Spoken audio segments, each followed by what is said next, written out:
નમસ્કાર મિત્રો, ખેડૂત ઇન્ફો યુટ્યુબ ચેનલમાં આપ સર્વ સાથીઓનું સ્વાગત છે। તો મિત્રો જાણીશું આજે કયા કયા વિસ્તારોની અંદર વરસાદ જોવા મળી શકે છે। તો રાજ્યમાં હાલ ઘણા વિસ્તારોમાં સારો વરસાદ જોવા મળ્યો છે। ખાસ કરીને દક્ષિણ ગુજરાતના વિસ્તારોમાં સારો એવો વરસાદ જોવા મળી રહ્યો છે। ત્યારે હવામાન વિભાગે આજે કયા જિલ્લાઓમાં વરસાદ જોવા મળશે તેની આગાહી કરી છે। આજે ગુજરાતના ઘણા જિલ્લાઓમાં વરસાદની શક્યતાઓ રહેલી છે।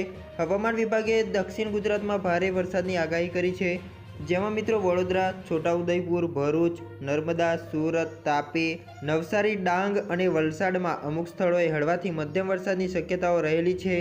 વધુમાં જાણીએ તો જૂનાગઢ, ગીર સોમનાથ, અમરેલી, ભાવનગર, અરવલ્લી, મહીસાગર અને દાહોદમાં છૂટાછવાયા સ્થળોએ હળવાથી મધ્યમ વરસાદની શક્યતાઓ રહેલી છે।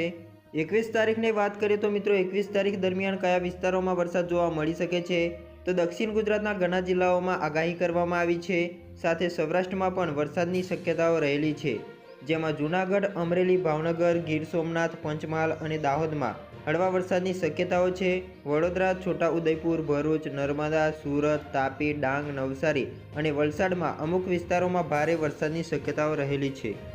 હવામાન નિષ્ણાત પરેશ ગોસ્વામીએ જણાવ્યું કે 20 તારીખ સુધીમાં એટલે કે મિત્રો આજે વરસાદના રાઉન્ડ દરમિયાન દક્ષિણ ગુજરાત અને સૌરાષ્ટ્રના ભાગોમાં સારો વરસાદ પડી શકે છે, તેમજ આવતીકાલથી ફરી વરસાદની તીવ્રતા વધવાની શક્યતાઓ રહેલી છે।